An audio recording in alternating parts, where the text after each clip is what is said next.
ভাইজান এই ভিডিও শেষ পর্যন্ত না দেখলে আপনারা বুঝতে পারবেন না বউ ব্যবসা যে কত কষ্ট এটা আপনারা বুঝতে পারবেন না। অবশ্যই আপনার ভিডিওটা দেখেন। বউ ব্যবসা যে কত কষ্ট, খাবার দাবার কষ্ট, কত কি ত্যাগ করতে হয় বউ ব্যবসা করতে হলে, সেটা আপনারা যদি দেখতে চান ভিডিওটি দেখে আসেন। গাইস দেখেন, বিগত কয় মাস কয় বছর পর আরো আমার জন্য সকালে ব্রেকফাস্ট করতে মানে রান্না করতেছে। কি করতেছো তুমি? কি করবো বলো, যে ডিম দিয়ে ওই যে পাউরুটি আছে না ভাই, যে খায়। হ্যাঁ ওইটা। গাইস আমি অনেক খুশি আজকে যে এতদিন পর আমার বউ আমার জন্য ব্রেকফাস্ট রেডি করতেছে। তো কিছু করার নাই, মানে আরো অনেক বিজি থাকে, ঠিক আছে। এখন আমরা রাস্তা বেরোবে চলে যাবেন পার্লারে, ঠিক আছে, পার্লারে চলে যাবো।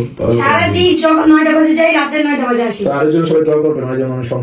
ভাইজান এই যে কি যন্ত্রণা সেটা আপনাদেরকে বলে বোঝানো যাবে না, ঠিক আছে। বউ ব্যবসা যে কত কষ্ট ওনাকে দেখেন, ওনাকে দেখলেই বুঝতে পারবেন, ঠিক আছে।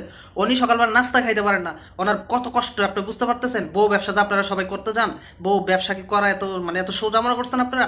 সকাল 9টা বাজে যায়, রাত 9টা বাজে আসতে হয়। এই ডিউটি করে এসে সকালবেলা কি নাস্তা বানানো সম্ভব?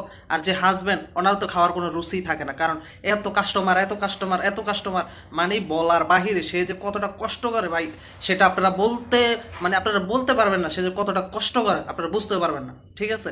আর এত কষ্ট করার পর আপনারা যদি তাকে বউ ব্যবসায়ী না বলেন, এটা আপনাদের অপরাধ। এটা আপনারা অপরাধ করতেছেন। তাকে আপনারা বউ ব্যবসায়ী বলে ডাকবেন, সে এতে খুব প্রাউড ফিল করে, এতে সে অনেক সম্মান বোধ মনে করে, ঠিক আছে। তো ভালো থাকবেন, সুস্থ থাকবেন, আল্লাহ হাফেজ, বাই বাই, টাটা।